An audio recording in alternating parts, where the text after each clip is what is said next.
Seamless casing and ERW casing are two widely used types of oil field casing, each produced through different forming processes and used in different well conditions. Both serve the same purpose, supporting the well bore and ensuring safe, stable drilling, but their characteristics make them suitable for different technical requirements. 1. Forming process. Seamless casing is formed without a longitudinal weld seam, resulting in a continuous, homogeneous pipe body. ERW casing is produced through a high-precision electric resistance welding process, creating a straight, consistent weld seam.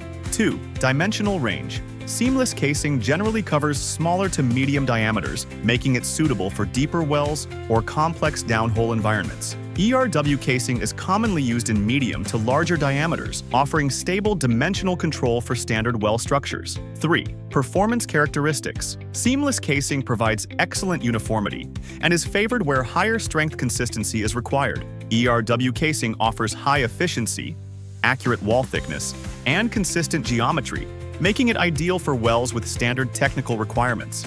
Seamless casing, deep wells and high-pressure formations, complex geological layers, environments requiring higher mechanical reliability. ERW casing, shallow to medium depth wells, standard oil and gas well structures, projects requiring fast, large volume supply with stable performance. In short, seamless casing and ERW casing each play an important role. Seamless is chosen for demanding downhole conditions, while ERW offers efficiency and reliability for standard well applications. Selecting the right casing ensures well stability, safety, and long-term performance.